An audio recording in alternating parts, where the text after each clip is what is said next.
What is up, everybody? This is Trent with SoutheastPitReport.com, and we are hanging out here tonight with a Sworn Enemy at Ground Zero in Spartanburg. How you guys doing tonight? Doing pretty good. What's going on, bro? Sweet. So introduce yourselves and what y'all do in the band real quick. Jeff, I play guitar. I'm Taekwon. I play drums. Matt, guitar. Mike, I play the bass. All right, sweet. So you guys are on day 2 of this awesome tour here. What are you guys looking to get out of this thing by the end of it and all that, the touring and all that? The tour. Yeah. Hopefully some new fans. Hopefully some money. Hopefully a lot of merch sold, and just really good fucking shows, Yeah. man. Yeah, awesome. Good shows. The lineup is pretty stacked. I'm impressed with it. Yeah. Everybody's really cool. We did the first show was yesterday, so just getting to hear the bands for the first time, but Know all the guys. it's all good. They all seem pretty cool. Yeah. Together. Everybody can play. Yeah. Now, everybody's really great musicians out of all these bands. Yeah. So you guys have on this new tour here and stuff, but you guys, the name Sworn Enemy, the band has been around. I'm not sure about how long each member's been in the band, but you guys have been around for a long, long time. And so what is it that keeps you guys going and motivated and driven to do it? People, the music scene, and just the passion for it. We really want to strike home that we're out here to do it and not just to go through the motions. We love doing it. Otherwise, we wouldn't be here. So it's still good. Everybody still gets excited about playing. That's for me. Yeah, we put out the record last May, so we're just still pushing that, and then we're obviously going to start writing new material. We're not going to have that 5-6 year gap in between records like we did last time. We're just going to try and get back in people's faces and get back in their minds. Get back on more tours. Just get out on the road more. A lot of stuff wasn't happening in the States. Band's been steadily going from in Europe since 2002, 2003. Mm-hmm.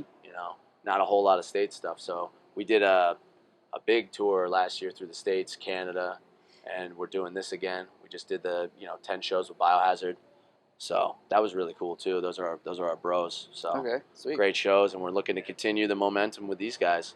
So what's it like? I'm not sure how long each of you been in the band, like I said, but like, what's it like for you newer members? What's it like stepping into a role of a band that's been around for a while? Do you feel pressure stepping in that situation? Or do you guys just go out there and pick it up where the guys before you guys left it off?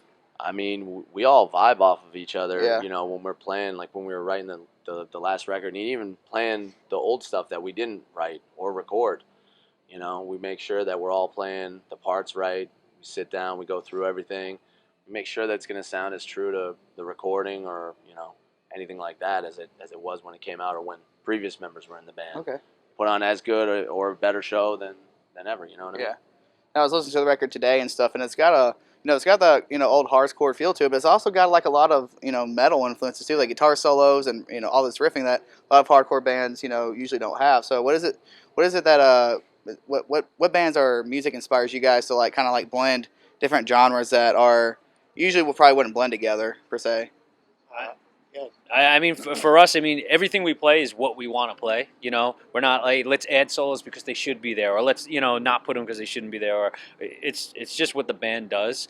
Musically, we all like a lot of different stuff, but the classic bands everyone listens to, hardcore into things, be it Cro-Mags, Madball, Biohazard, stuff like that. Metal, Pantera, Slayer, and a whole lot of shit. And then, like I said, we all have our own influences from what we draw from, there's newer bands too. This guy, he records bands, he does all types of stuff, so he's got a whole new take on stuff too. So, there's a little bit of everything. So that's what influences should be. You take it all in, but then it comes out in one product that is Sworn Enemy for us. It was really good that when we put the album out, people said, wow, it sounds like old Sworn Enemy. None of us were in Sworn Enemy and wrote any of the songs except for Sal. So it was kind of like a compliment. Like, we really didn't say we took songs from Sworn Enemy and said, oh, let's play something close to that. We just wrote, and it just happened to come out like that. And then we were so glad that people said, oh, it sounds like a little bit of the old Sworn Enemy in there. And meanwhile, none of us were in Sworn Enemy. So it's pretty cool that we did that. So does Sal write the lyrics, or you guys write the lyrics? Sal writes everything from all the albums until this one. And Matt stepped up because Sal was going through some stuff at the time, and he just couldn't get it together on that we needed the time-wise. So he asked Matt, "Hey, can you write me some words?" And Matt just sent him a bunch of words, and he put them in the way that the phrasings are. And it worked out good because there was like maybe one song that I had an idea of where the lyrics should go. The rest it was like just write lyrics, which for me was easy because any other band I ever wrote stuff for, it was I wrote it for what I knew how it had to fit. This was like, oh, I don't even have to do that. So I'd write 4 paragraphs and send it to him, not knowing what song it was going to go to, if any was going to be used, half of it, all of it, or whatever. And there were some lines that I knew that were really bad. Like I couldn't think of a rhyme. Then I didn't have to think of it. I just made up a line and sent it to him, and I knew he wouldn't keep it if it was bad, you know. Yeah. And sure enough, anything that he took out was stuff I didn't want in there really anyway. It was just to fill it up, to say this is the vibe I kind of want with it or whatever. But you know, that's it. You know, it was a good thing for me to be able to do. I enjoyed it. So and he loved it. He went, I write 10 or 12 songs per album. There's how many albums out.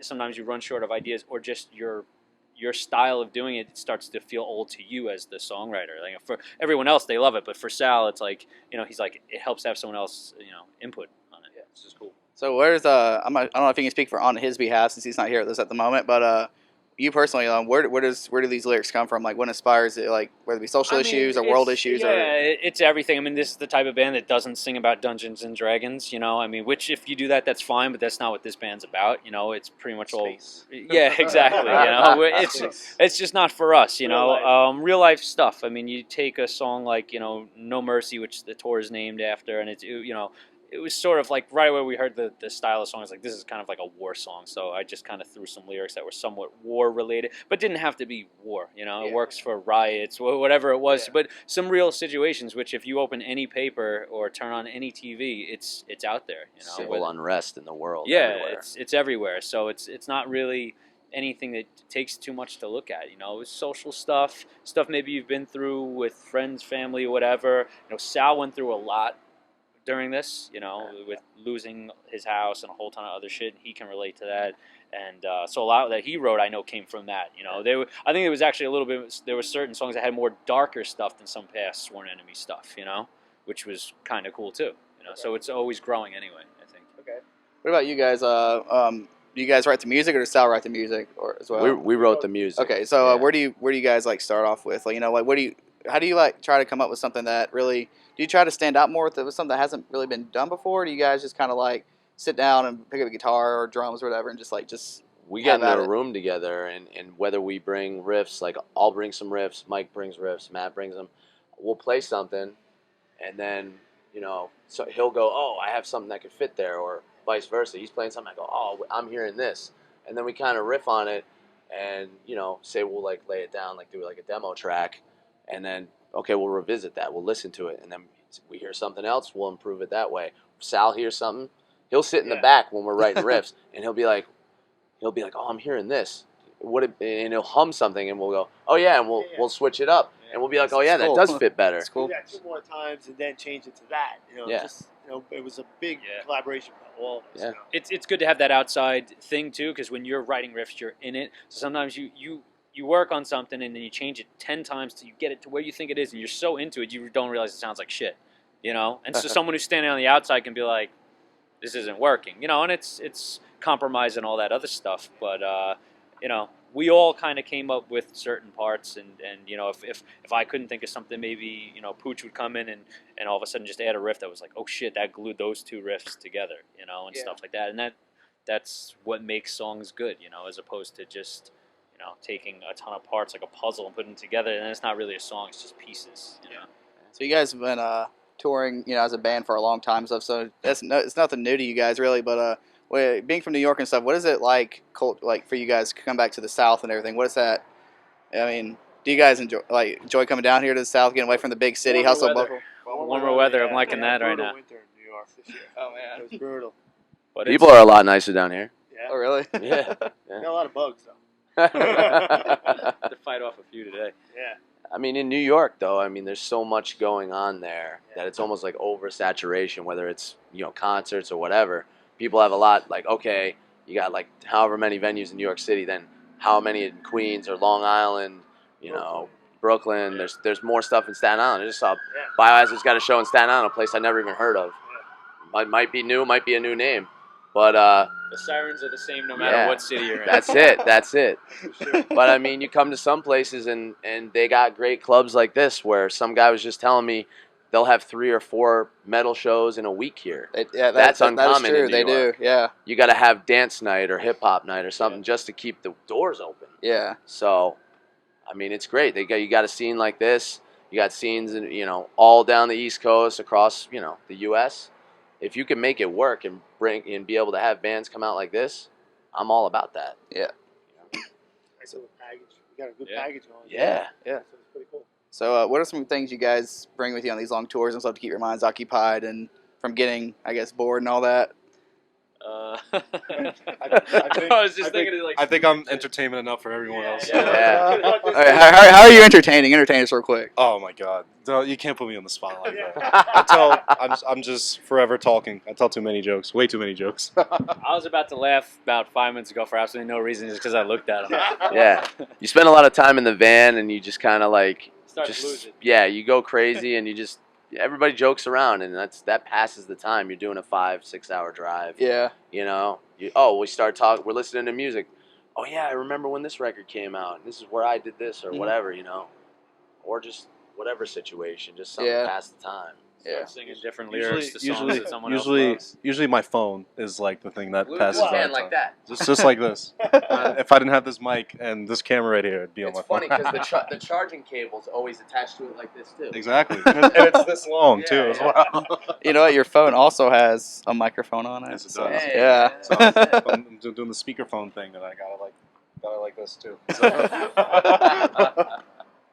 So, what are some things from down here you guys take back to Newark? For example, do you guys, after coming down here, do you guys Waffle House? Do you guys drink sweet? Fireworks. I wish. I want to take some back. You guys drink sweet tea in the north now since you come to the south now and all that? And probably tried it. I've or- always drank that. Always. Okay. I'm not a big tea drinker, so I don't. You guys I know that's a big raspberry thing. down Snapple down here. I get no raspberry. All I see is peach, diet peach, and half and half. Raspberry is hard to come by. I know. It's my favorite. I like to drink beer, so they got a lot of cool craft breweries down here. Yeah. That's it. For hours. That's it. Whatever, whiskey guy. Don't Yeah. Hey, don't point the fingers. I need one in like 2 seconds. Yeah, good food. There's a lot of good Hell food. yeah. So you can't go wrong Barbecue. with Great that. barbecue Yeah. spots. You guys do it right down Yeah. Appreciate that. here. Yeah. All right. So, you guys got any plans for the summer? Anything coming up, or any tours, festivals? Any? Right now, that our booking agent and our management is trying to line all that stuff up now. And like I said, when we get home, we're all gonna just be, rehearsing and Go to exchanging riffs. Europe for Yeah, I think 4 days in May. Yep. To a couple shows. Yeah. And then we come back and I think we just start writing and Yeah. we're probably going to get some festival shows for the summer. Nice. Awesome. Staying busy. All right. That's it. Just gotta keep moving. All right. So, you got any last words you want to say before we wrap it up here, or? Everybody, check out our new record. It just came out last May. Yeah. It's called "Living on Borrowed Time" out on Rock Ridge Music. You can get it like BestBuy.com or come out to a show. Yeah, come out to No Mercy, No Surrender tour. Yeah. Some We good got it bands on For vinyl, real. CD, everything. Come out. Come Sweet. party with us. Awesome. Thank you guys so much for talking to us today. Thank you, bro. This is southeastpitport.com, and I'm Trenton, and this is Sworn Enemy. So.